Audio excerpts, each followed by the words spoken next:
Hello friends, કેમ છો બધા? મજામાં જ હશો બધાને. Good morning. અહીંયા આપણે બહાર જઈને જોયું તો પ્રિસાબેન તો રમતા હતા. પછી તો આપણે બેસી ગયા નાસ્તો કરવા. ભાઈને આજે જવાનું હતું બહાર, એટલે થતું રેડી. પછી તો મેં મમ્મીને માથું ઓરી દીધું. પછી તો આપણે સવારનું ડેઈલી રૂટીન કામ ચાલુ કરીને કામ કરવા માંડ્યા. કામ કરતા કરતા મારે જવાનું થયું અચાનક બહાર. પછી આપણે પફનો ઓર્ડર દઈને નીકળી ગયા ઘરે જવા માટે. રસ્તા મમ્મીનો ફોન આવ્યો, આપણે જવાનું છે શૂટ ઉપર, એટલે જલ્દી આવીને તૈયાર થઈને હું નીકળી ગઈ શૂટ પર જવા.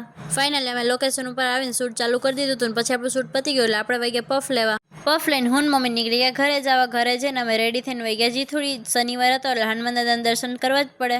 ફાઇનલી અમે પહોંચી ગયા તો જીથુડી. પછી તો અમે વહી ગયા અંદર દર્શન કરવા. પછી તો આપણે મહાદેવને પાણીનો લોટો પણ ચડાવી દીધો અને મમ્મીએ પણ ચડાવી દીધો. પછી તો આપણે અંદર જઈને વારા ફરતી વારા બધે ભગવાનના દર્શન કરી લીધા. મેદાન તરફ જોયું, આ બધે તેની વાતો મશગુલ હતા. પછી એ લોકો બોર થતા હતા. મને કે હાલને એક ગેમ રમાડ. પછી તો મેં બધાને ગેમ રમાડવાનું ચાલુ કર્યું. ગેમ રમીને બધા થાકી ગયા. પછી બધાને ભૂખ લાગી હતી એટલે બધાએ નાસ્તો કરવાનું ચાલુ કરી દીધું. પછી તો અમારો વિદાય લેવાનો સમય આવી ગયો હતો. ફાઇનલી અમે નીકળી ગયા હતા ઘરે જવા માટે. પછી આપણે આવી ગયા હતા ઘરે અને મમ્મી કાકાની છોકરીને રમાડી દીધા અને ભાઈ પણ ફોન જોતો હતો. આ વિડીયો ગમ્યો લાઈક અને સબસ્ક્રાઈબ કરવાનું ભૂલતા નહીં. જય શ્રી કૃષ્ણ. હર હર મહાદેવ.